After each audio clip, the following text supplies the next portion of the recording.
I never told Clay about the incident at Crystal Ball. That's how I referred to it in my head, the incident. It wasn't going to happen again, so I didn't see the point in stirring up trouble. I'd never lied to my husband before.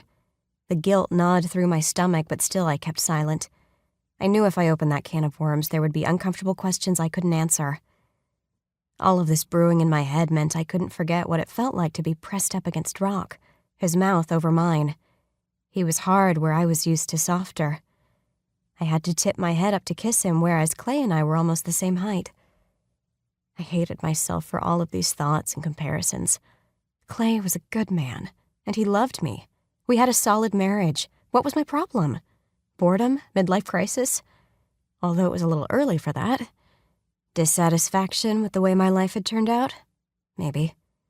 Did I want to have a fling with Rock? Absolutely not. A man like him would only bring me heartache and probably an STD. I didn't even like him. If I kept telling myself that, maybe I'd believe it. Since I'd sworn off ever setting foot in Crystal Ball again, Bricks and I conducted all our future appointments at my friend's office.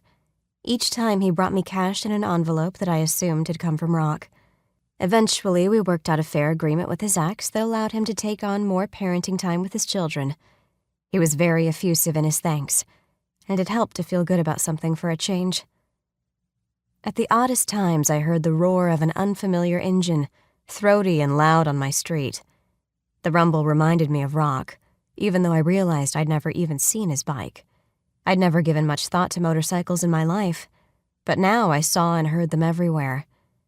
I bet he drove something big, dark, and scary looking.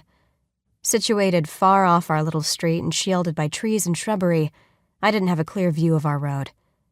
Some days I'd fantasize about him cruising up to my front door and ordering me to hop on the back of his Harley. Months went by without a word from Rock. Still, I couldn't erase his image or touch from my mind. And then he called.